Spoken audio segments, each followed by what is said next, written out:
Nani karibialo, catching honey paridiao, little sing sound not पर्वतांची गानकोकिळा Shrimati पोखिला लेखतेपी, Padmashri 2026.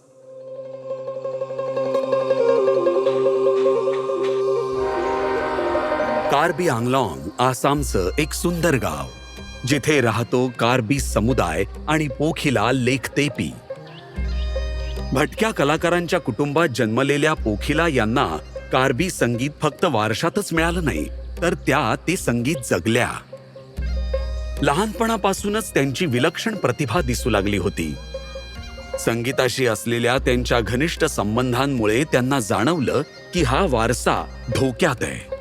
Karbi संगीत केवळ वडीलधाऱ्यांपुरतंच मर्यादित होतं. त्या काळी कार्बी गाणी तर होती, पण लोकांना ती सादर करण्याची फारशी संधी मिळत नव्हती. अडचणी अनेक होत्या.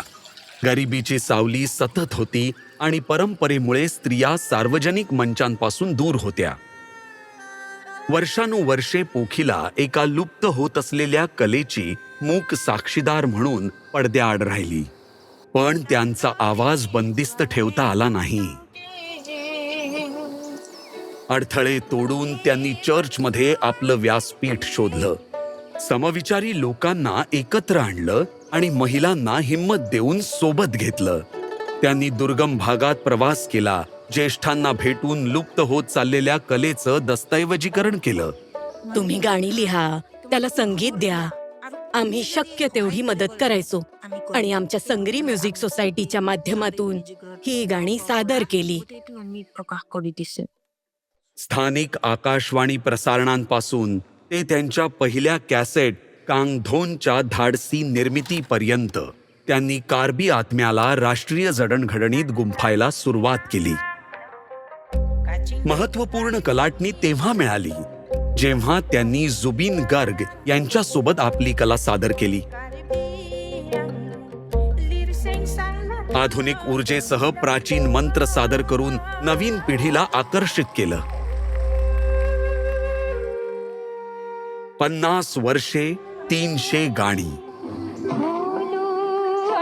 त्यांनी कार्बी संगीत डोंगरांमधून लोकांच्या हृदयापर्यंत पोहोचवलं. आज पोखिला कार्बी संगीताची जननी आहे.